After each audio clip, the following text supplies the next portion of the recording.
Aujourd'hui, au nom de l'intersyndicale de Vaucluse, CGT, FO, CFDT, CFTC, CFE-CGC, FSU, UNSA, Solidaire et des organisations de jeunesse, UNEF, Voix lycéenne et Interasso Femmes.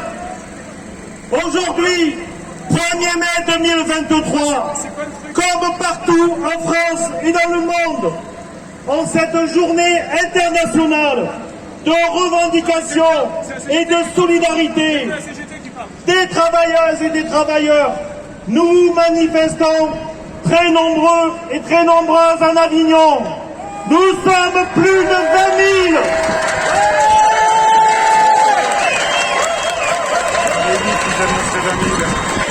Et ce 1er mai 2023 revêt à plusieurs titres un caractère tout particulier. Nous sommes en intersyndicale la plus large possible. Et nous continuons ensemble depuis 102 jours aujourd'hui à nous battre partout, en grève, en manifestation, et comme aujourd'hui, en famille, entre amis, pour exiger l'abrogation de cette réforme des retraites qui demeure injuste et injustifiée. Il y a un an tout juste, le prince Macron conservait son pouvoir face à une extrême droite galopante, avide. Face à une extrême droite galopante, avide, elle aussi, de briser notre classe, d'affaiblir encore et encore les plus pauvres, les plus précaires, et de cibler toutes les différences. Après des années de lourds reculs et d'attaques incessantes contre nos conquis sociaux, ils ont osé et sont passés en force pour repousser l'âge de départ à la retraite à 64 ans, en allongeant la durée de cotisation à 43 annuités. Après les années de pandémie et les longs mois d'inflation qui pèsent douloureusement sur le monde du travail, dans un contexte international très tendu, avec maintenant plus de 16 mois de guerre en Ukraine, ils ont osé poursuivre la quête de l'un de nos conquis sociaux majeurs, la retraite, qui préfigure d'autres attaques contre notre modèle social. Président Macron, vous n'aurez pas les mains libres pour poursuivre la destruction du monde du travail. Depuis plus de 3 mois, des millions de manifestantes et manifestants partout dans le pays réclament le retrait de votre réforme, aujourd'hui devenue loi. Président Macron, vous avez plongé notre pays dans une grave crise sociale et démocratique.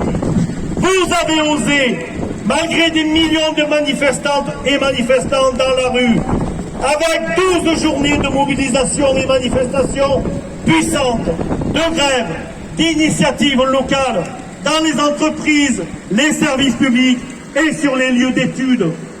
Vous avez osé passer en force, sans majorité à l'Assemblée nationale, en usant de 47.1 et 44.3 pour restreindre les débats et adopter votre loi par un nouveau 49.3.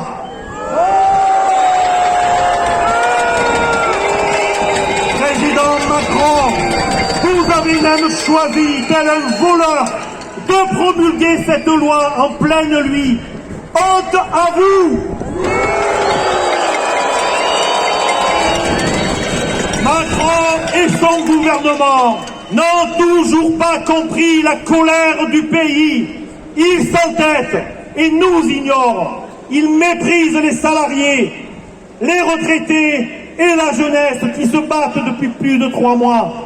Aujourd'hui encore, l'intersyndicale au complet a appelé à faire de ce 1er mai 2023 une journée de mobilisation historique. Et vous êtes encore là, tous ensemble, très nombreux et nombreux. Nous l'avons affirmé à plusieurs reprises.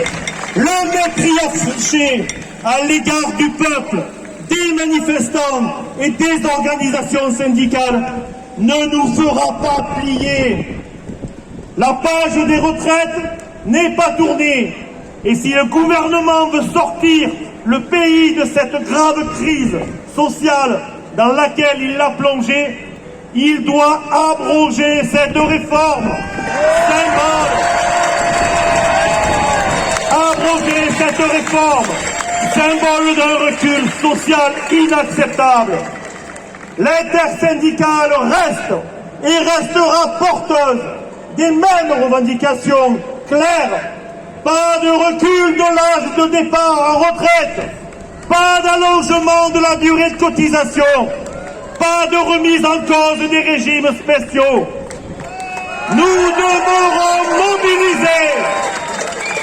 Et les 100 jours, les fameux 100 jours de Macron, où il croit se relancer, seront pour nous les 100 jours de la colère.